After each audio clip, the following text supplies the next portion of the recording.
नमस्कार मित्रों, मैं आपका प्यारा भाई योग साधक मनोज कुमार। मैं आपको आज की 9वीं क्लास में ओम ध्वनि का उच्चारण बताने जा रहा हूँ। अब ओम ध्वनि क्या होती है? ओम ध्वनि मस्तिष्क को संयमित करने के लिए एक योगाभ्यास होती है। अगर हम इस ओम का उच्चारण करते हैं तो हमारे मस्तिष्क में सकारात्मक ऊर्जा आती है और हमारी सात्विक बुद्धि का विकास भी होता है। सबसे पहले ओम ध्वनि के लिए हमें क्या करना पड़ता है उसका विशेष ध्यान देना है। पहला, गहरा लंबा श्वास लेने के बाद ओम की ध्वनि 3 बार करनी चाहिए और उस पर निम्नलिखित बातों पर ध्यान देना चाहिए। पहली बात, श्वास भरने के बाद मुख गोलाकार ध्वनि में 2:1 के अनुपात में बोलना चाहिए। दूसरा, जो हमारा स्वर है मधुर श्रद्धा युक्त लयबद्ध तरीके से होना चाहिए। तीसरा, जो हमारी आवाज़ है वो प्रारंभ से लेकर अंत तक समान होनी चाहिए। चौथा, सामूहिक रूप से एक साथ प्रारंभ होनी चाहिए और एक साथ ही खत्म होनी चाहिए। ध्वनि समाप्ति पर जो हमारी बची हुई पेट में सांस है वो भी बाहर निकालनी चाहिए। इसके उपरांत श्वास भरकर दूसरी आवृत्ति के साथ भी प्रारंभ करना चाहिए और अपनी आवाज़ यानी ध्वनि पर विशेष ध्यान देना चाहिए। अब इससे लाभ क्या होता है? सबसे पहले तो इसके पीछे का गुण रहस्य बताता हूँ। ओम ध्वनि का क्या गुण रहस्य है? मन की एकाग्रता में सहायक होती है, मस्तिष्क के अवयव प्रभावित होते हैं। इससे हमें लाभ क्या होता है? मन सांसारिक वस्तुओं से हटकर ओम ध्वनि पर स्थित होने लगता है। इस प्रकार हमारी समग्र ज्ञानेंद्रियां मन सहित अंतर्मुखी एकरस एवं केंद्रित होती हैं। इस अवस्था में जो भी कार्य प्रारंभ होगा उसमें आपकी निश्चित जय होगी।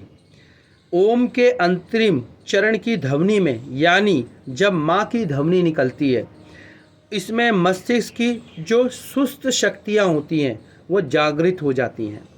ऐसी स्थिति में गायत्री मंत्रोच्चारण हमारे जीवन में सर्वोच्च दिशा में निर्धारित करता है, यानी कि हमें इसके बाद गायत्री मंत्र भी गाना होता है। इसका रहस्य क्या है कि एकाग्र अवस्था में बुद्धि का सन्मार्ग पर चलने का पथ प्रदर्शित होता है। इसलिए हम ओम ध्वनि का उच्चारण कराते हैं और आपको वैसे ही मालूम है कि ओम का जाप करने से हमारे मस्तिष्क और हमारे शरीर की ज्ञानेंद्रियां हैं वो जागृत होती हैं। तो अब हम इसका अभ्यास करने जा रहे हैं। सबसे पहले तो हमें पद्मासन लगा लेना है। पद्मासन दायां पैर उठाकर बाएं नाभि की तरफ और बायां पैर उठाकर दाएं नाभि की तरफ रखना है। उसमें दोनों हाथों की को सबसे पहले दोनों हाथों में हमें प्राणायाम मुद्रा बनानी है। पहली 2 उंगलियां, एक उंगली अंगूठा मिला हुआ, बाकी की 3 उंगलियां खींची हुई, हमारी कोहनियां मिली हुई, आंखें हमारी कोमलता से बंद हैं। हम ले रहे हैं ओम ध्वनि का उच्चारण। तो सबसे पहले श्वास को भरेंगे, श्वास को खाली करेंगे, मूल बंद यानी निष्कासन अंगों का संकुचन शुरू से अंत तक लगा रहेगा। मूल बंद बंद कर लेंगे। फिर धीरे धीरे श्वासों को भरेंगे। श्वास को भरते हुए ओम ध्वनि का उच्चारण करेंगे पहली बार। ओ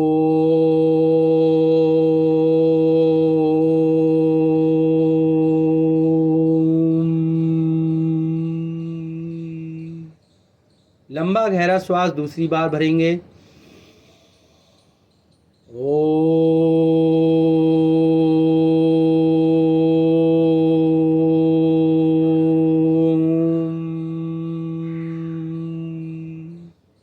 लंबा गहरा श्वास तीसरी बार भरेंगे।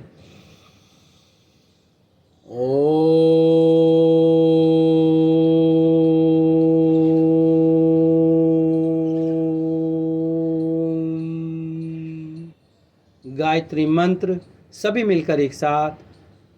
ओम भूर्भुवः स्वाहा तत्सवितुर्वरेण्यं भर्गो देवस्य धीमहि धियो यो नः प्रचोदयात्। अर्थात हे प्राण पवित्रता और आनंद के देने वाले प्रभु, आप सर्वज्ञ एवं सकल जगत के उत्पादक हैं। हम आपके उस उत्तम पाप विनाशक ज्ञान स्वरूप तेज का ध्यान करते हैं जो सदा हमारी बुद्धियों में प्रकाशित रहता है। आप सदा हमारी बुद्धियों में प्रकाशित रहें और हमें सत्कर्मों की ओर प्रेरित करते रहें। हाथ जोड़ें, अपने इष्ट माता पिता एवं गुरुजनों को प्रणाम करें। इस प्रातः वेला में हमारा जो ओम ध्वनि का उच्चारण था वो समाप्त हुआ। हमने आपको इस आसन में ये सिखाया कि किस तरह ओम ध्वनि का उच्चारण करना चाहिए। हमने आपको ये भी बताया कि ओम ध्वनि के उच्चारण में कितनी शक्ति होती है, इसे क्यों करना चाहिए। हमने आपको ये भी बताया कि ये ओम ध्वनि का उच्चारण कैसे करना चाहिए। तो निरंतर हमारे अभ्यास में बने रहिए। योगा के इस चैनल को लाइक, शेयर, कमेंट्स और सब्सक्राइब जरूर कीजिए और अपने योग साधक का साथ दीजिए। निःशुल्क योगा क्लास में आपका हार्दिक स्वागत है। धन्यवाद।